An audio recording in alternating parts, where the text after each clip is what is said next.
Usually we have to talk about pay-to-win mechanics in games. Instead, we're going to cover just the opposite. It turns out Battlefield 6 has introduced some pay-to-lose mechanics that you need to be aware of. So today, we're going to be doing a quick Battlefield 6 news video.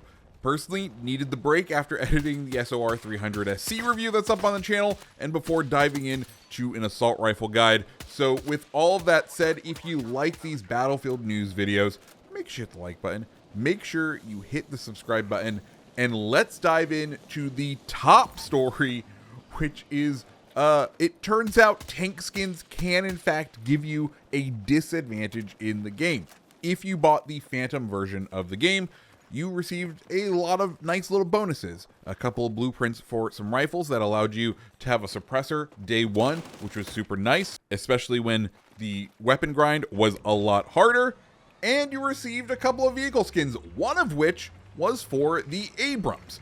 This is the skin right here, and it turns out part of the skin actually changes the geometry of the tank. It adds some little radar cheeks to the sides of the Abrams, and if you end up being up against someone who's rocking this skin, shooting those radar dishes is actually an incredibly huge weak point, dealing 600 damage, 60% of the vehicle's health. That is more effective than a rear shot on the Abrams. For some reason, having the skin on makes it so whichever way the gun is pointing is the weakest point of the tank.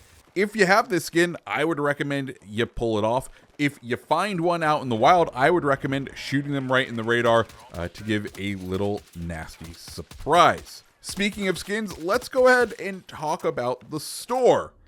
New bundles, of course, were added today, along with this new week of challenges, and one caught my eye in particular: the Pax Vanguard. It contains 4 skins for pack soldiers. Okay, whatever. And a tank skin.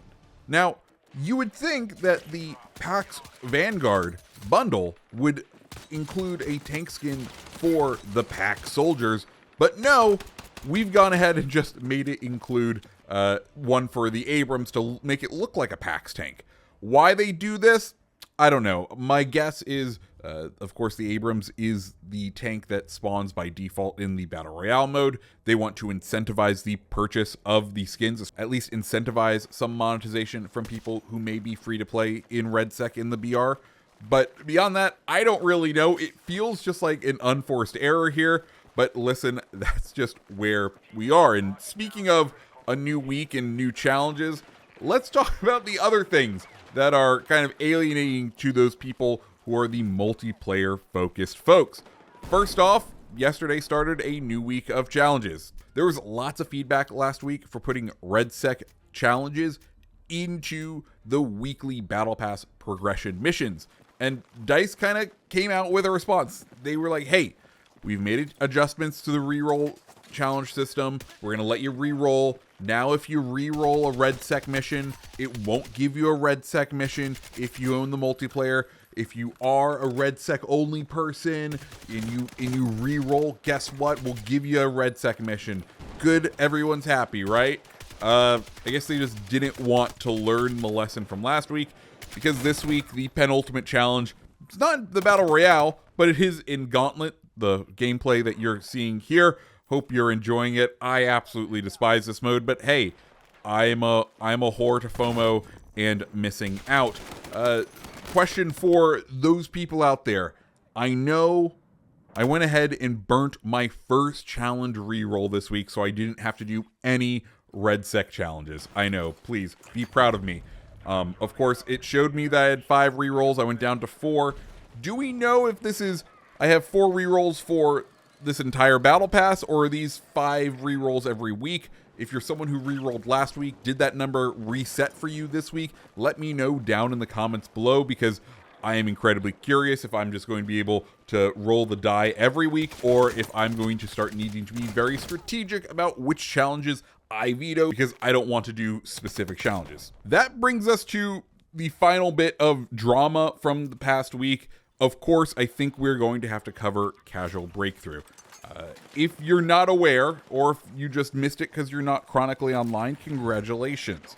casual breakthrough released over the weekend, to the joy of some people, to the disdain of some more people, and to the absolute horror of the COD streamers. So what they've done is they've taken breakthrough and they've limited it to 16 real players and filled the rest of the match with bots. Full progression is given when you kill players. Reduced progression is given when you kill bots. The mode overall still allows you to get challenges done, which is the main appeal, especially for me, which I have gone in there and helped me finish out some of my challenges. The important distinguisher in it all is it does not count towards your stats as far as like kill death ratio. So I personally find this as a nice happy medium. I think there's a contingent of the player base, like it or not, that Battlefield picked up with Battlefield 2042, who enjoyed playing against bots, who enjoyed a more casual mode.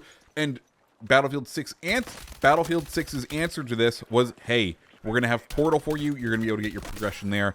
Everyone will be happy. We then, of course, went through the launch week where they have destroyed any sort of progression that you get in Portal mode for the bots. So this is where we end up. This feels like the happy medium, the attempt to make no one happy, and therefore everyone's not happy and everyone's okay with it. Personally, I like this mode. It allows me to go in and grind some weapons at a decent pace when I'm going to be struggling. For example, if my wife wants me out spending time with her, she wants to play Pokemon, I can take my RG ally out. The ROG ally, not the best experience for this game, especially in open multiplayer. Bot farming, though, it's pretty okay. So, like, giving players the choice to engage and play the game the way that they want to, personally, doesn't impact me. I could see this maybe affecting the health of the game down the line, splitting the player base further and further to the point where there's bots everywhere.